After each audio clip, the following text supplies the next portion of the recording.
is a really classic fever. You may have a normal temperature of 99. I may have 97. Somebody else may have 98. Nobody has a normal temperature of 100.4. So that's where we keep it as a cutoff. If you have 100.4, that's not your baseline temperature. Also, it's what we call a silent temperature. 100.4, you can walk around and not know you have it because you're not that hot. It's not that bad. So that's why when we're testing, we're always using 100.4 as our cutoff. The worst thing about, well, I wouldn't say the worst, but one of the horrible things about COVID-19 is it takes time for the body. Once you get the virus and you take it in, it has to incubate in your body. As it incubates, you are able to spread it. You might not have symptoms yet because it hasn't gotten to that part, but you are now spreading it. I like to call it pre-symptomatic spread. This can be anywhere between 4 and 14 days that you can be spreading it without symptoms. Some people call it asymptomatic. A before a word in medicine just means without symptoms. I call it pre because really we're waiting for you to show us your symptoms. This means healthy looking people in the community who feel fine are out there spreading the illness, and they're spreading it from their breath because this is a respiratory syndrome. Next. Okay, some people have really tried to convince me that this is just like the flu. There's no reason we should be doing all this shutdown because COVID-19 is just like the flu. It is similar to the flu. Flu, SARS, MERS, COVID-19, they're all respiratory illnesses. You get some of the same symptoms as you get with respiratory illnesses. But where they're different is some are coronaviruses. You see that, SARS-CoV-1, SARS-CoV-2, MERS. Influenza is an influenza virus. It just attacks the system a little differently, each cell. What I like to show the difference is, look at the R naught number. That's your basic reproductive number. That means if you have 100 people, how many people does it infect? The flu, if you had 100 people, it's going to infect probably 130 people. If you have SARS-CoV-2, it's hanging around 2.5. That's the latest data that I'm seeing. 2.4, 2.5. If you think of that, 100 people have it. Now they're going to infect 240. Now that 240 are going to infect 480. So you can see where you can really catapult this illness much faster than you can influenza. So the R naught number is not a good number to be. The other part that I think is so, well, the case fatality, the flu is about 1.1%. I think COVID-19, when all the data settles out, is going to be closer to maybe 1 to 2%. I think it's looking a little high right there because I don't think we have a lot of our positive people who have had the illness. We don't know, so they weren't in that calculation figure. But it looks like it'll probably be about 1%. A difference of 10, a factor of 10, case fatality rate is huge, especially when you layer it on top of the fact that nobody's had immunity to this, and the ease of reproducibility of this is tremendous. It's a big difference than the flu. The incubation time, this is my big concern, and this is what I'm going to really work on this talk about.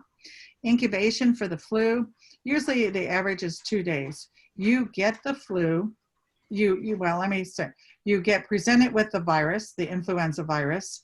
You get the virus now incubating in your body. Usually by that time, day 2, you have been hit by a Mack truck, you're in bed, and you're telling everybody, I got the flu, I'm gonna die, this is horrible. And that's where you wanna be. You want them at home, in bed, taking care of themselves so they're not gonna get, that's the best way they're going to get better, is to take care of themselves. And 2, they're not out there spreading around. COVID-19 is mucky. It can start reproducing in your body and last for up to 14 days before you have symptoms. That's 14 days that you are out in the community incubating this virus, spreading it around. The difference between 2 days and 14 is tremendous. So it can reproduce easier, the case fatality is higher, you have more of a population that can accept the virus because we have no immunity, and this silent spread is so worrisome to all of us, because more people are going to get it from people who nobody knew they were sick because they didn't have any symptoms than from people who you know they're sick. And that's a concern. Next slide. Okay, respiratory viruses. You only can get a respiratory virus from one way. You only can get it from infected droplets. We also call them respiratory fomites, but you have to get it from some droplet that there's a virus in it. But you can get it two different ways from these droplets. Initially, we thought it was a large viral particle and it fell to the ground fast. Hence, you were told, we all were told, wash your hands, 20 seconds of washing your hands, sing happy birthday song, and please don't touch your face. Don't touch your hands to the face. If you remember when we first started out in February, March, those were the preachings. And that's what we thought. However, as more data came out, we realized those droplets are smaller than they originally thought. They're probably about medium-sized droplets, which means they hang in the air longer than we thought. So what the data was showing, that more people are getting it from airborne, not from direct contact, but airborne. Airborne is someone has it, I have it, I'm talking to someone, and in my breath, from my lungs, from my bronchi, I am now spilling out this virus, and it's going to hang in the air. And if you're within 4.5 to 5 feet in my vicinity, in front of my airflow out of my mouth, you can then breathe it in. This is called airborne. It's not direct. You're breathing theirs in. Direct contact is the opposite. It's fallen to the ground. You touch it. You have to put it to your face. If you touch it and put it to your shirt, you're not going to get sick. It has to go through the respiratory airway. That's something I really want to preach. You only get it through your upper respiratory tract. You can't get it any other way. You either going to breathe it in, or you're going to get it directly contact with your hand. Next slide.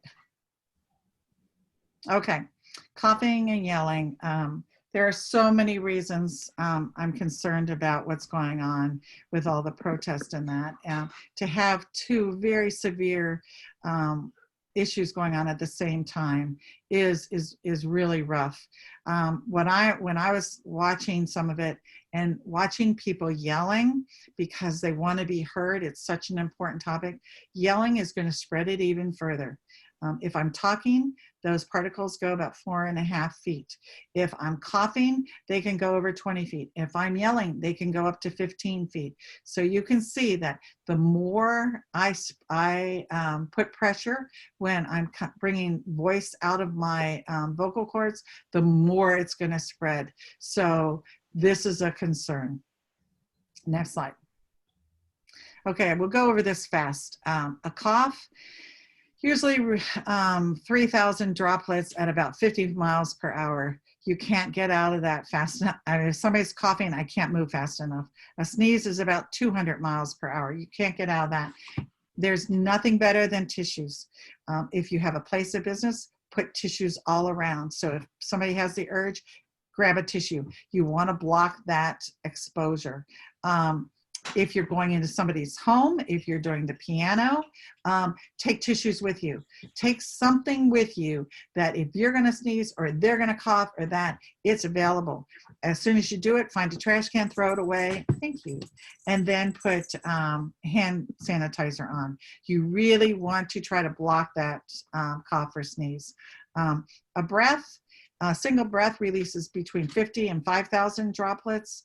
Like I told you before, if I'm talking real softly, it'll be less than that. If I'm raising my voice or I'm singing, it's going to go a lot further. So distance is of concern. Next. Okay, how do you decrease this airborne exposure? If I'm saying, listen, it looks like, and I am going to say this, airborne is going to be our major way of transmitting this illness. It's also going to be our best way of decreasing the exposure risk is if we really pay attention to airborne. So how do we decrease it? Not that hard. Well, it's well known. So let's go to the next slide.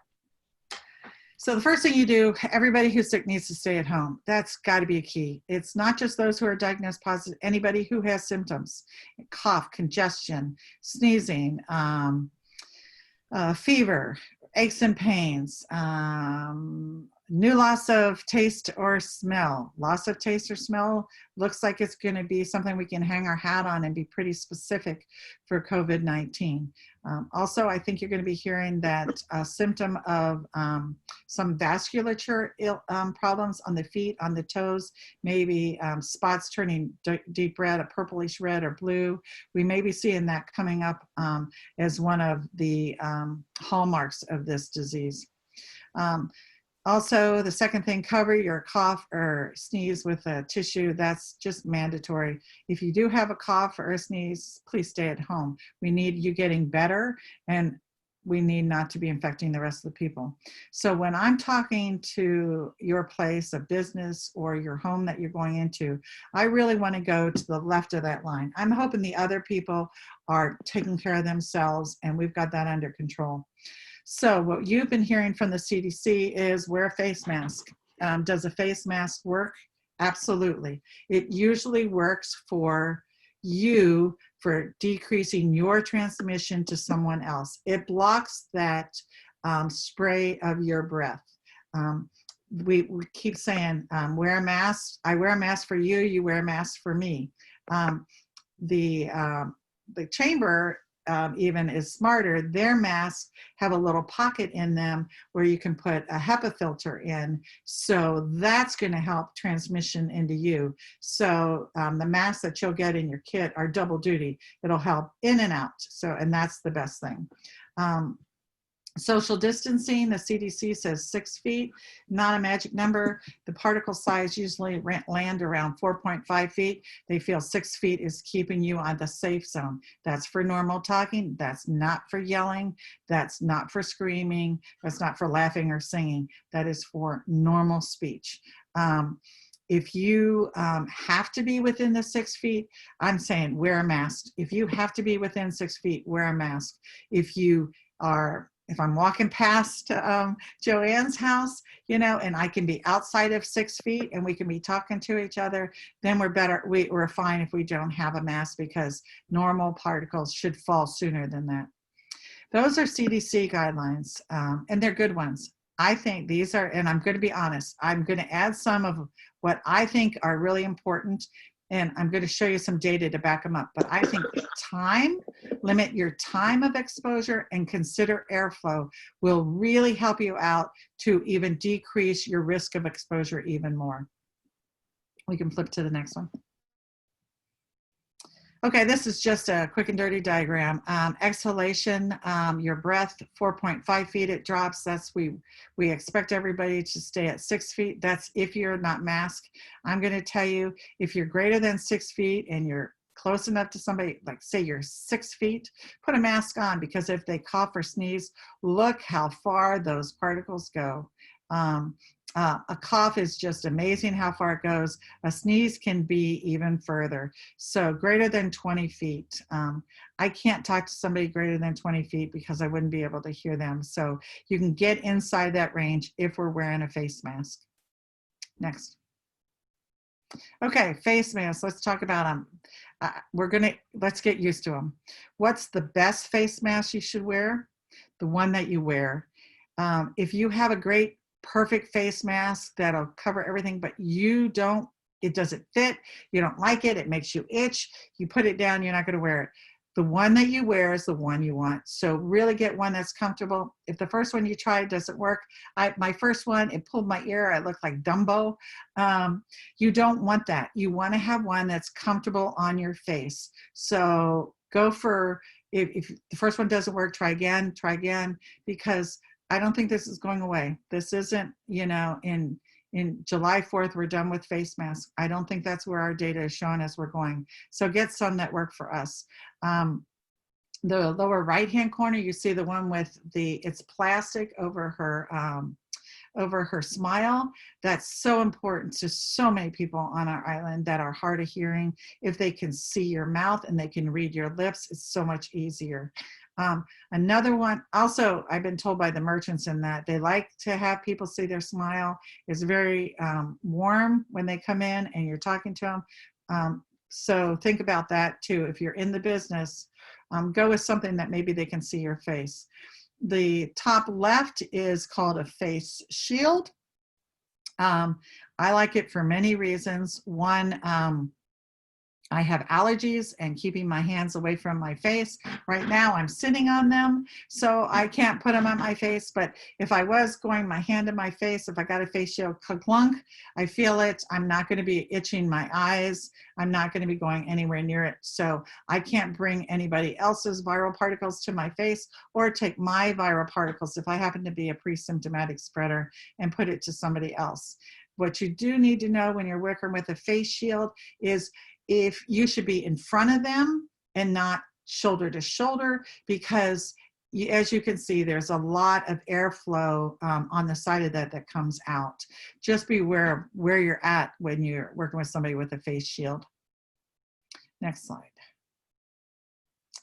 Okay, so we talked about 6 feet, and we talked about face cloths, face shields, and that. This is mine, time. To become infected with a virus, you need to hit a certain viral load, and each virus has a different viral load that is needed. If you're below that viral load, your body has the ability to fight it off. Your defense system says, I got this, Mary, don't worry about it. You only presented me with 5,000 particles and I can cover it.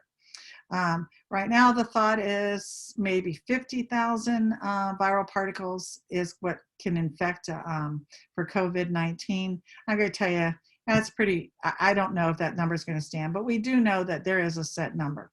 So if I am sitting there having coffee with somebody, if I'm having coffee, I don't have a face mask on and I'm within 6 feet, I'm now at risk. But say she's just spreading in her breath 10,000 particles in her breath. My body's going to say, I got it, you're covered, it's below the viral threshold. But if I'm there and take 10 breaths in front of her and the viral load for this is 50,000, I've now hit my maximum. And my body said, oh my God, you sent in too many soldiers. I can't do this. You're going to get this illness now. Time is a critical factor.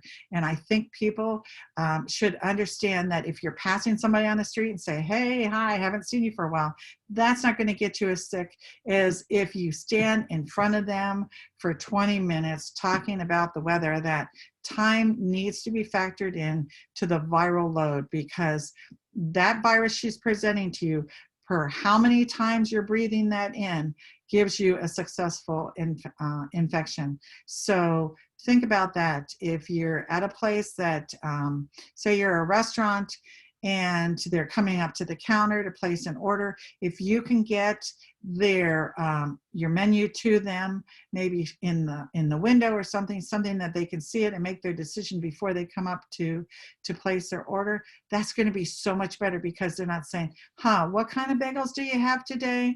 Oh, do you have hemp milk or do you have soy milk? If they already have the answers to their questions, it's going to decrease the time, and you're not going to have as big as exposure to your employees or that. So I really think the data is strongly out there. Time is of importance. The shorter the time you can be exposed, the better it is. Next. Okay, so this is what we call four-square chart. The bottom, the low volume, high volume, is how much virus is being spread. You want to live in a lower left-hand corner. We have not found any cases that I've been searching the internet for where people have picked up an illness from the supermarket, because you're moving fairly rapidly through it. You're not in contact with any person for a very long period of time. Now, workers at supermarkets have picked it up, and their belief is they're picking it up from other workers. Brief encounters, jogging, things like that, we really haven't seen where the virus has been increased risk of exposure of getting the illness. If you're low volume for longer time, choir practice, restaurants, weddings, funerals, workspace, churches, I have documentation from each one of those places where they had people, silent spreaders, nobody had any symptoms, nobody had a fever, but there have been outbreaks at each one of those because of the length of time that they were exposed to that silent spreader. So that's where you see the difference. Long time, you're going to have increased risk, and we've proved it. Each one of those places have had it. High volume, long time, that's your hospitals with the sick people, your households that have people who are sick. That's a given. It's to the left of that people, we need to really make sure people know time is of essence. Short time, high volume, classic example is taking a sample, a nasal swab sample. You're not exposed to that person for a long time, but wow, that person's probably has a higher risk of being positive because they're in there getting a test. You can get problems with that. You want to stay in the left-hand lower corner. Next. Okay, here's my second thing. These are two people who I would support them all the way. I love this. They're wearing face masks. They're outside. Outside is better than inside. And they're also considering airflow from a different standard. Airflow outside is better than inside. I'm hoping that everything is getting out, because as you see, as we open up restaurants or we open up places that they can do some exercises, some Zumba or that, they're saying yes to outside and no to inside. But what other thing they're doing here is they're not sitting right in front of each other. As the last slide where we were having coffee and you were right in there face to face, that's what these two people are doing. The one on the right is talking to the ear of the other one. The one on the left is talking to the other ear. You wanna, and if somebody can come up with a better word than this, jig jog. You want to be talking to the person's ear. So you're not talking to their face. So your airflow is going right past them and their airflow is going past you. So this is probably the safest thing these two people could be doing. They're covering themselves with masks. They're approximately 6 feet away. They're outside and they're parallel talking. They're not talking face to face. Really decrease their risk of getting this illness. Next slide. Oh, this is a great one about airflow. This is a restaurant in China that they had patient 0, that's the filled in red dot, came out. They was there having a lunch. I think it was a little bit over an hour. Unfortunately, no one had any symptoms, but she later came out with the illness. They did a tracking of this, of all the people in the restaurant at that point in time, and they found these people who came out positive from her case. They couldn't figure out why this table got it and another table did, why the red dots got the illness and the white dots did not, until they went back to the restaurant and they watched the air conditioner airflow. And you can see where that air conditioner's airflow picked up the virus from patient 0 and moved it around that quadrant, and that's where the people got sick. So clearly airflow plays a role. Also the time, they were with each other greater than an hour. And again, these people were not wearing face masks. They have a restaurant eating.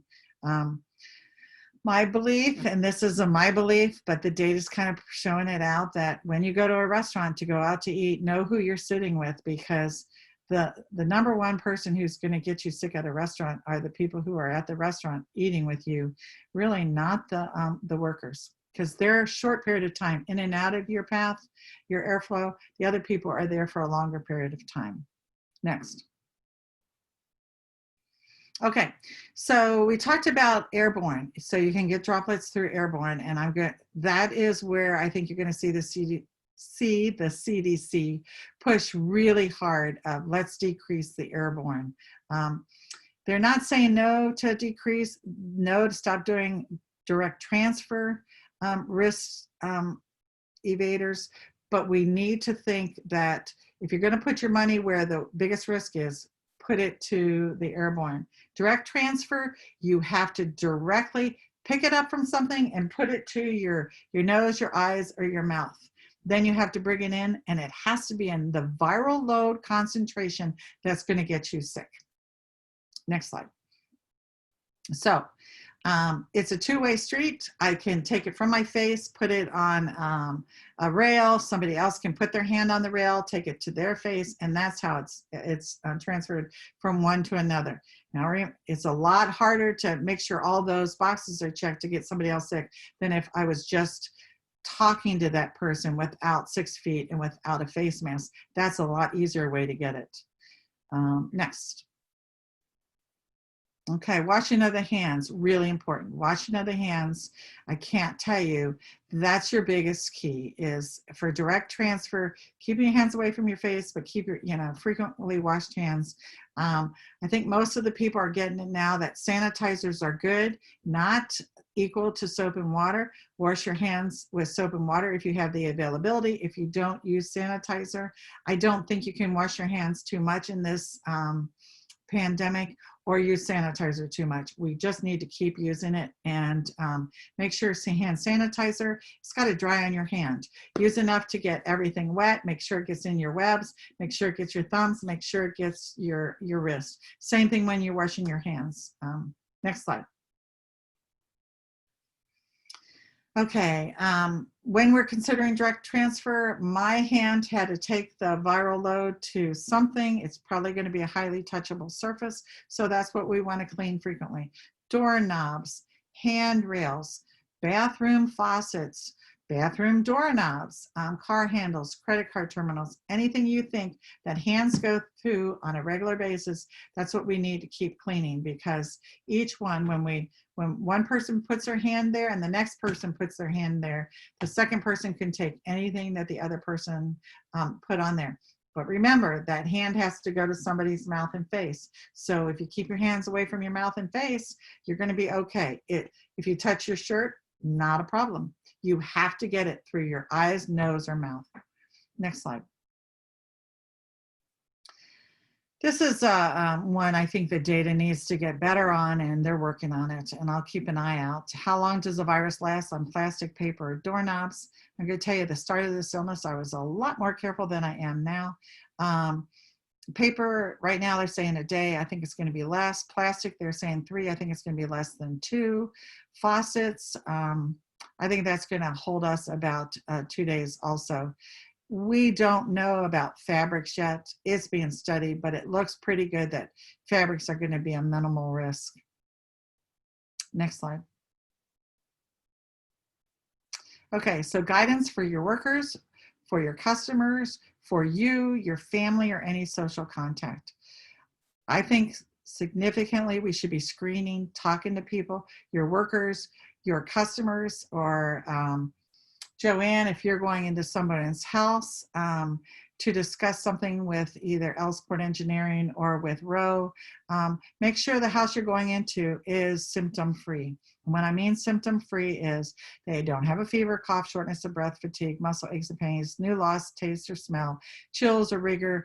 The governor just is adding on to it. I just heard less than an hour ago, vomiting, diarrhea, and nasal congestion. So you don't want to be in someone's house who has those symptoms. You don't want to be in someone's house who had those symptoms in the last 14 days.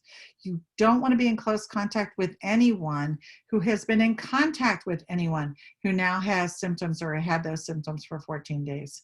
And the governor has said, if you've been in contact with anybody with these symptoms, you can be tested. If you have these symptoms, you can be tested. If you are concerned about having this illness, you can be tested. So he pretty much opened the door on his afternoon talk. Next slide. So my take on this, because you can spread the illness without having any symptoms, consider everybody positive. Think everybody is positive. If someone comes up to me and they tell me, I'm fine, I'm well, they could be in that incubation phase when they don't have any feeling. They can be still riding 20 miles today on a bike, or they can be running their 5-mile run and not feel it, but they can still be presenting it in their breath to you. So consider every employee, customer, friend, social contact as someone who can spread this illness, protect you, your family, your employees, your staff, everybody. wear a mask, keep 6 foot distance, think about how much time you're spending with them, and think about the airflow. And I think that's a take home here, that remember that slide, 4 to 14 days, you can be incubating it and not have symptoms. Next slide. So guiding principles for business and organizations. Your guiding principle is decreasing the risk of exposure. We want you to open up, and we don't want to have anybody close down. We want to keep moving forward. You don't want anybody infected in your place of business. You don't want to go in anybody's home who's infected, but you also have to remember that everybody can be a carrier and a transmitter and a spreader and a shedder. Next slide. So what do you do for your employees, your family, your staff?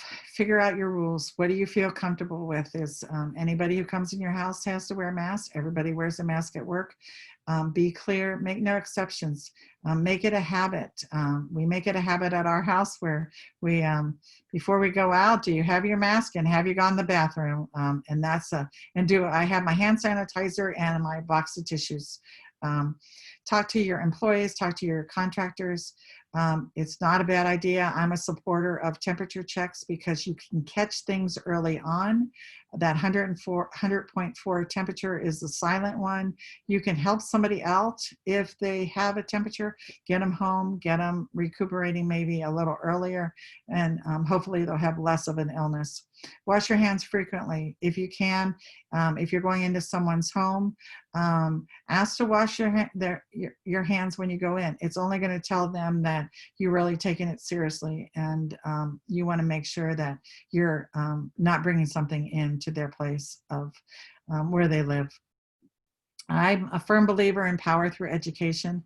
If you can get your staff knowledgeable about this, you can get everybody on board to understand that this is important, but we can, using the right guidance, get through this, then that's the key. I'm a believer in knowledge is power. Next slide. Okay, this was my last 10 years. I was a medical director of 3 different units at a hospital. And this was oh my God, how did we forget that moment? Temperature checks and health questionnaires happen outside your door. We had somebody come in, it was one of our staff who came in. We did a temperature check, she was positive. Now we just contaminated our whole floor. Try to do it outside your work of business to keep your area safe, to keep it clean. So it decreases your work if you try to find a specific spot that they can do it, that you can kind of quarantine the spot, isolate the spot, so that that's what you do there. You really want to keep any positives of temperature or questionnaires out of your place of business. But with saying that, anybody who walks in your door, you consider them positive and you should be wearing masks and that. Next slide. So these are difficult situations, and I don't have some good data on some of these, and so I'll say that out front. What do you do about bathrooms? Bathrooms always been a difficult because it's a highly touchable surface. I talked about other GI illnesses. That's where you can pick up a lot of GI illnesses. But now we're talking about a respiratory illness that can be direct transfer to you and get you ill through highly touchable surfaces. So we have to consider bathrooms as a high risk. Add on to that, they are now following some areas by looking at their treatment plants to see where stool is containing some of the virus. Don't know yet if it's infectious virus or if it's just fragmented virus, but they have found pockets where maybe they didn't realize people were sick, and they did find it in their sewage treatment plants. So we do know it's in the feces. It's not coming from the upper GI area. It's not like you can get sick from eating an apple that it has it on, because the pH of your stomach will take care of that. It's coming from in your body. When it goes systemic, it can enter back into your either small intestines or your large intestines and come out because you have a large lymphoid population in that tract. So it adds another layer of concern about bathrooms, not just highly touchable surfaces, but now you're talking about, could it be aerosolized when you're flushing the toilet? We know flushing a toilet aerosolizes whatever's in there. So if you have a lid, put it down. Instruct people to put the lid down before they flush a toilet. If you don't have a lid, don't stand in front of the toilet to flush it.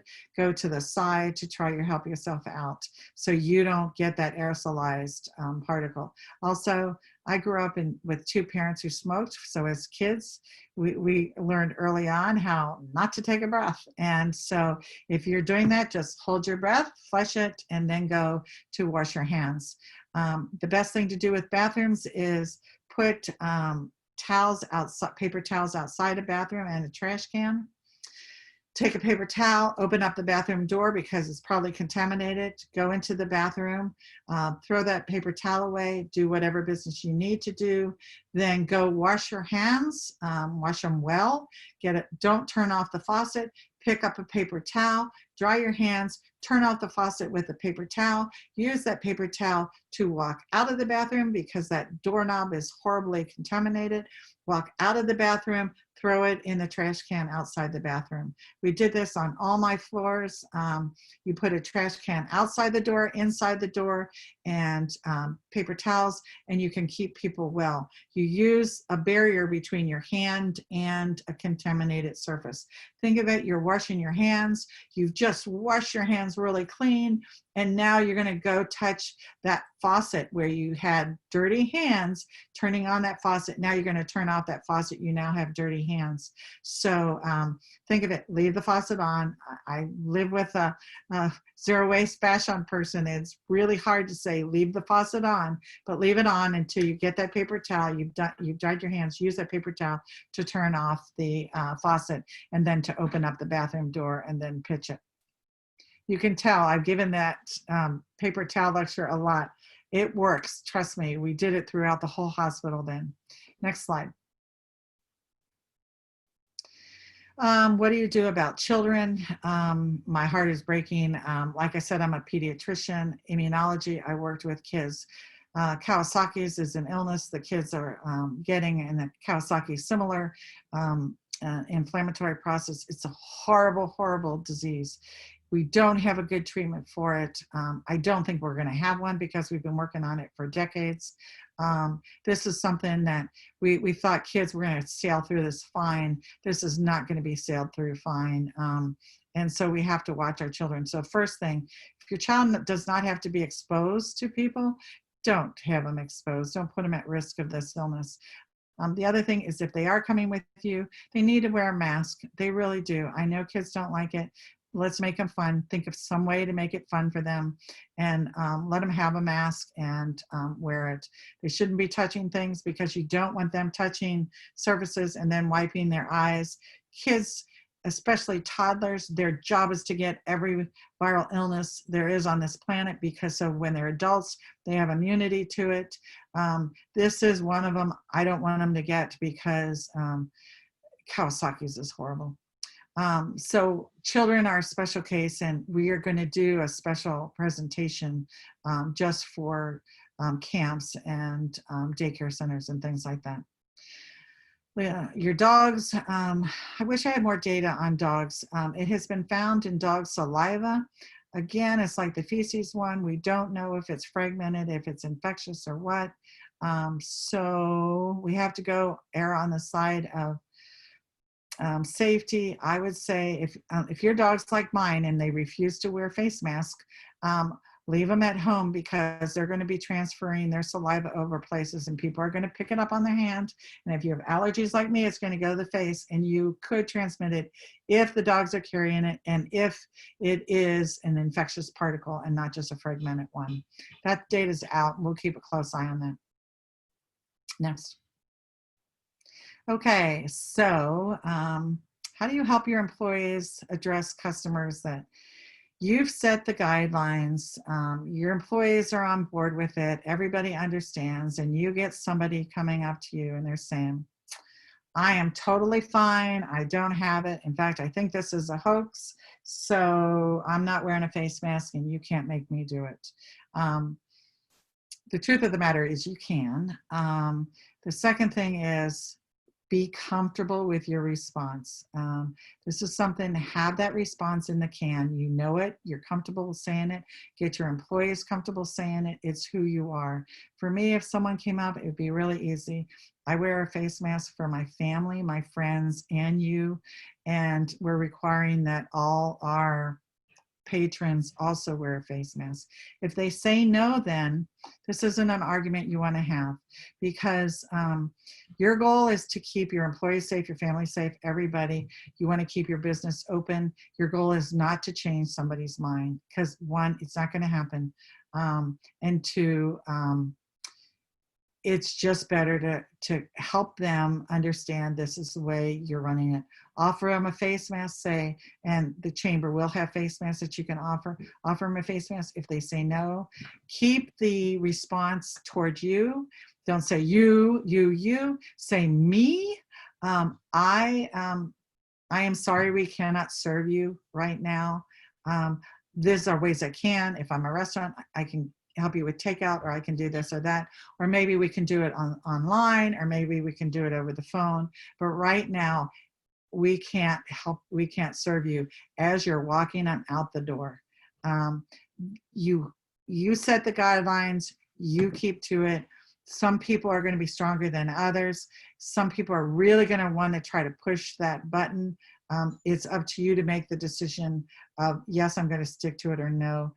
What about the other customers that may be in the vicinity and hear this? I'll tell you, a lot of my friends, when they see somebody who's not compliant, they're walking the other way. So you may lose customers when they see other people not following your guidelines. We have found overwhelmingly in all the levels that when people post the guidelines and show people, keep your stuff out there, keep your Clorox out there, let them see that you do this, let them see you wiping down counters. They are so much more at ease to be in your place of business than if they don't know what you're doing, they don't understand what you're doing, then they don't know, do I trust them or not? So put it out there, let everybody see what you're doing. Next slide. Okay, when you're forming your plan, and it's really good to get a plan, first thing to do is to walk in everybody's shoes. The first one is think about your employee-to-employee relationship. How do they interact? And when I mean interact, how soon do they come within 6 feet of each other? If they have to come in 6 feet of each other, do they have a face mask? If they have to come, are they talking, or do they not to talk? If they just need to pass each other, can they do what I call the pivot and swirl? So they both pivot and they go back to back. If you're going back to back, you can't be spreading it respiratory wise. There are ways to do it, but walk through the steps that they need to take. And that's going to really help them stay well and keep it from spreading. I can't tell you, I've been to grocery stores where off in the corner, 2 employees without face masks talking up a storm. It's about a TV from last night, and they don't know each other are carrying this because nobody does. And so they're putting themselves at risk. Be talking with face masks or talking at 6 feet and be much safer.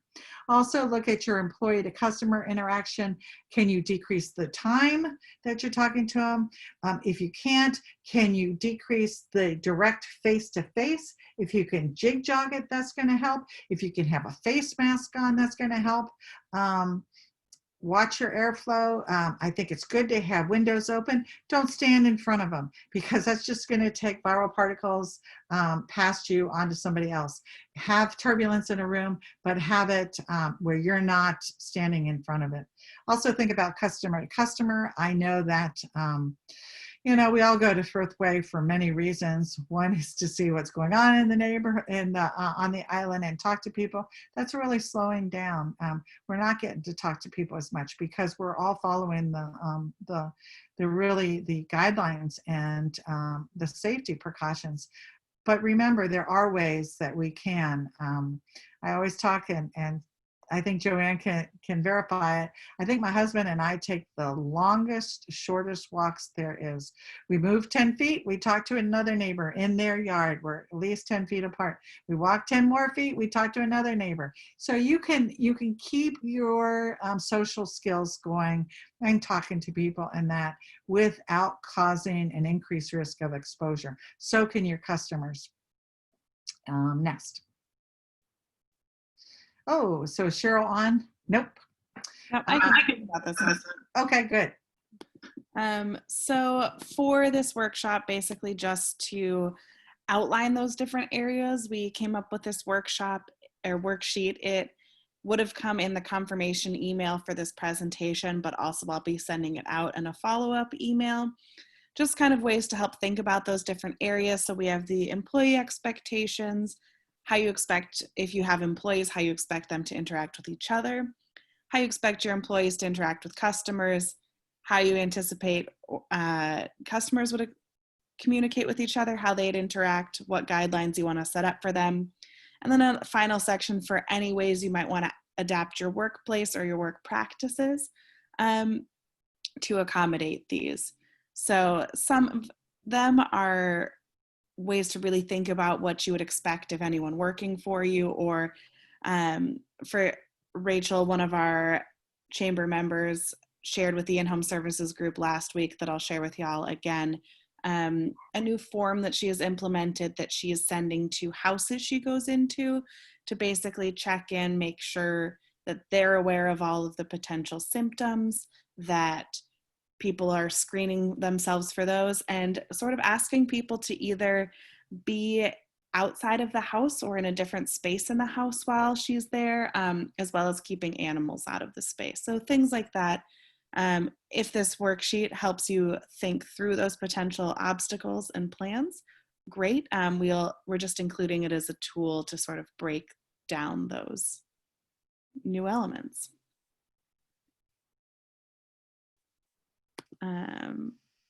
So then we get into the what is your individual plan part. And Mary, I think it's back to you here.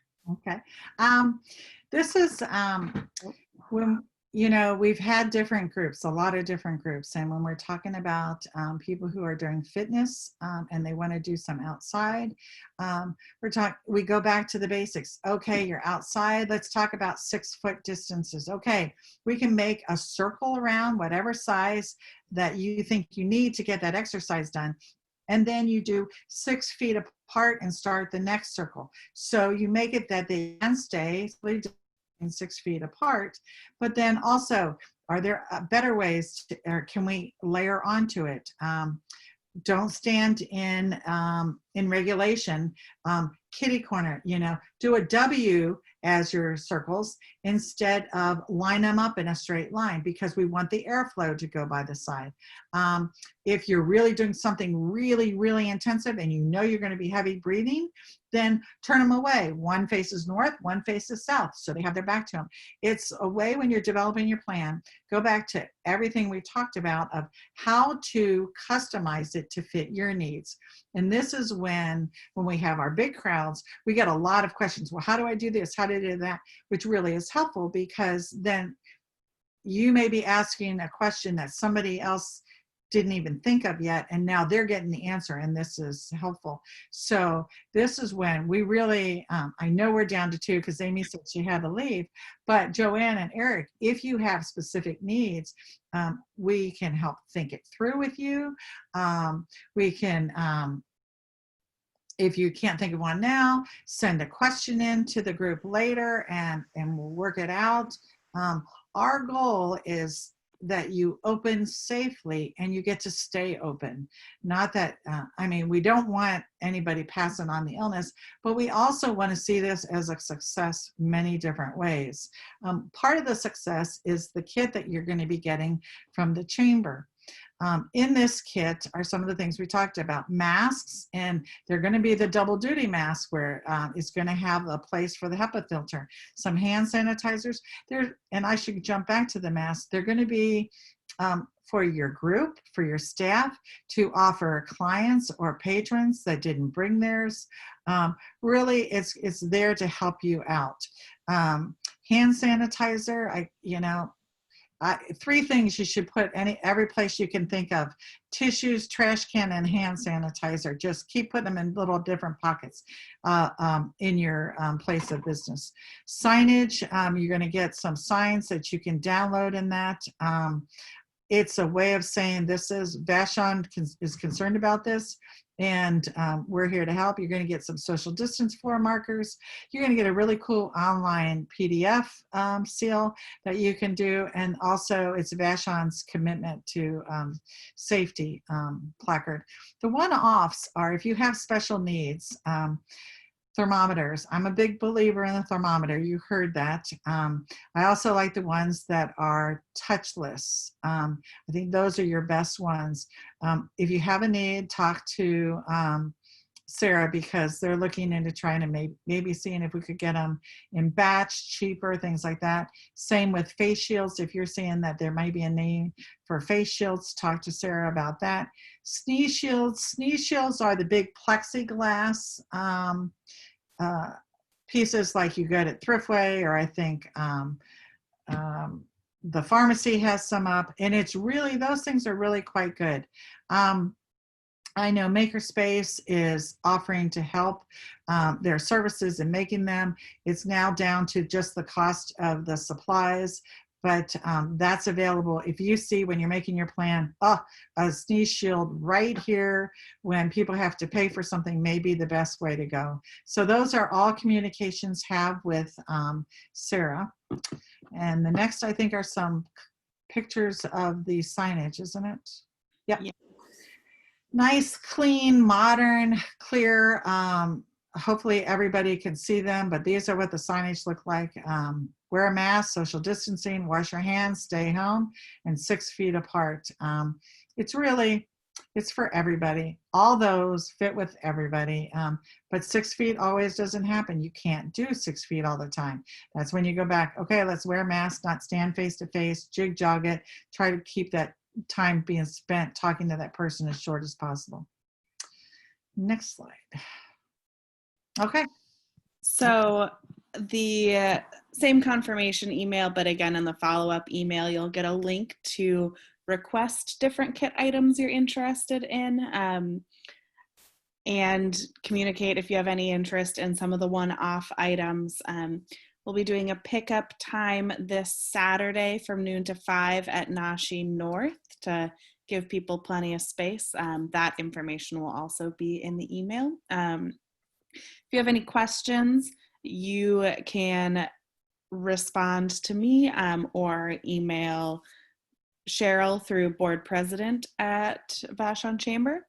You'll have my email from the follow-up that I send up to this, and we are happy to answer any questions y'all have.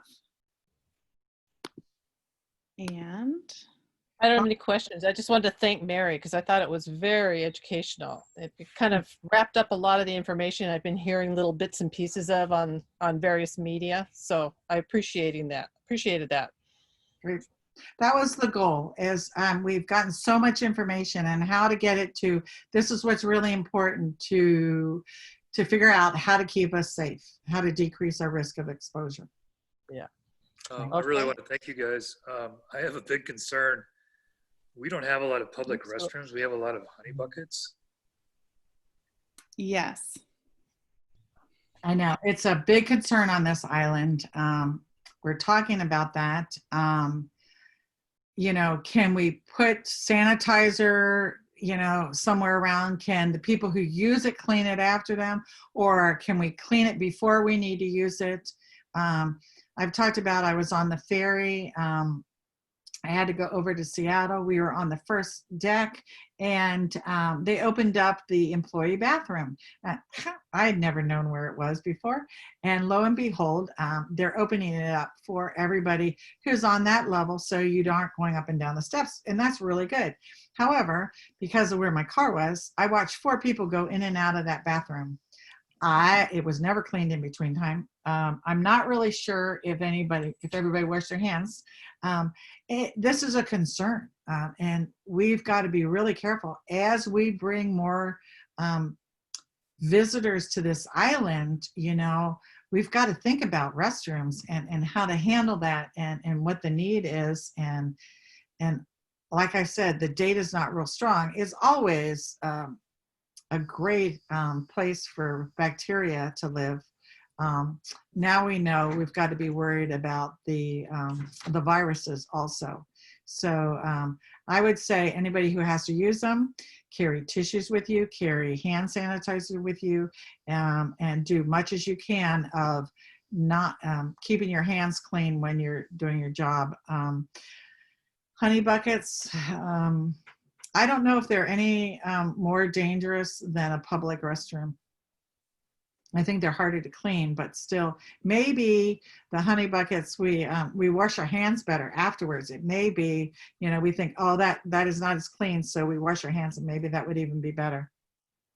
Yeah, if we could just get people to quit stealing the sanitizer. Yeah. I know. I'm so sorry. I heard that recently, and I thought, my first response was, I hope whoever stole it really, really, really, really needed it, because the people who need it are the ones who are using the restrooms. And Eric, last I heard, Parks was planning on opening bathrooms during phase 3, right? Elaine will have to address that more. Okay. That's what I heard from her a couple days ago. So I believe that's still true. okay. I kind of things have changed so fast since Friday. I kind of, when people start talking about 3, it's like, that's so far in the future, and think so many more times I have to listen to the governor. I'm not sure what is, phase 3 anymore, because basically it looks like phase 2 is now being moved into phase 1.5. Right. A lot of changes. And he was on the radio. Did you get to hear him, Eric? No, I did not. He was not going to be pinned down. He's going to give more information about this tomorrow. 4 people opening up tomorrow. How can you be prepared? That was, I just thought, oh my gosh, the best thing we can do is to be prepared for opening. You can't be prepared when you don't know if you're opening. So that was just my little rant of listening at 3 to 4 o'clock today, that it's still not coming out. They still need to look at data. So I don't know. But I do think we can. We can have a role in decreasing the spread, and that's what's important. Yeah, we still haven't called off our August Concerts in the Park series. Boy, it's going to be challenging if we can do any version of that. I know, but if anybody can pull it off, I think Concerts in the Park could, do those, the circles, and Right. have them. Looking. Yeah, I know. It's just, I want that. I want that to work, because I think, one, people love that. It's just such a wonderful thing to go to. And 2, if you can't do everything, if we could do that. But I'm with you, Eric. You got to do it safely. And that's a hard call. That really is. Well, I really appreciate that comment. That means a lot. Oh, good. All righty. Well, Eric, please let us know if there's anything else we can answer for you in the future. Very well. Thank you so much. You talked about the skate park, and I thought, oh, no answers for me on that one. As a pediatrician, skate parks, taking care of a lot of kids from those. Yeah, and especially this one's indoors, and I think there's about a 10% chance of that now that the summer skate camps are going to happen. Yeah. I think your best bet, and this is just me and reading everything, is your pools. Really?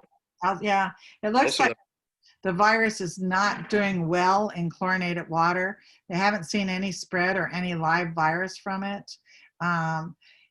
The problem is the 6-foot distancing, because, as I said, it's an airborne, and you know what it's like. So I don't know if you can, how you could pull it off, but I think an indoor skate park is harder to deal with than an outdoor pool, although neither one is going to be easy. I agree. If I do open up the skate park again, it will probably just be by reservation. Yeah, and you can declare how many people in that. Yeah. My concern is, and this is what I've been preaching to my husband, was Don't get on a ladder. Don't fall. We don't want to increase the risk by having to take you to the ER. You know, you really, we need to increase our level of safety so we do keep out of, you know, what may be high risk areas. And we have to admit, the more we open up to phase 1.5 to 2, the more virus is going to be out there. We're going to be more susceptible, and we got to be really careful that our numbers are going to go up. We need to know that. So I've had some good friends who are immune compromised, and they said, "What should I do?" And I said, "Do it now, as we're still in lockdown. Where it's calmer out there with the virus than it is when we start opening up. We're going to get a rash of new viruses." So well, Yeah, thanks. we haven't shut down the lodgings. We've kept going. They cratered for a couple months. Mhm. People are starting to rent them again, and I'm losing my shirt on housekeeping right now. Yeah, So how much and cleaning we're doing. you know, Eric, I think the data is clear that they're not going to get it. I mean, you need to clean, but you don't have to over clean. But I'm going to tell you, I don't think you're ever going to hear the CDC back down from that. But the data is coming out pretty clear that this medium-sized particle, you know, the amount of viral load you need from picking it up and putting it to your face is huge. You're going to get it from talking to them more than sleeping in that bed after you've changed the sheets and put on fresh sheets. I think it's going to be lower risk than we think. That's really good to hear. I mean, we've been struggling with how are we supposed to clean a couch cover or a couch or curtains? You know, it's just not humanly possible to do everything that we were saying initially. There's no need to do curtains unless they're sucking on that curtain, breathing it in. But you know, couches, you can put a sheet over it if you want, and then just wash the sheet in hot water. You can do, you know, just quick and easier things than trying to figure out how to clean it. Material, you know, virus needs to be moist. It doesn't need to be hot. It can be a little warm. It can be a little cold, but it needs to be moist. And so material usually doesn't stay moist. It dries pretty fast. It wicks it away. And the virus is not alive. It is not alive. It only can survive if it gets in your cell and use the machinery in your cell to replicate. So you need to pick that up pretty soon to get it into a cell that can help it reproduce, because that's what it wants to do. That's really good information, which I'll pass on to my housekeepers. Sure. All righty. Well, take care all. Thanks, Sarah. Thanks, it was great. For joining us. Have Bye, a Sarah. good night, everybody. Yeah. Thank you.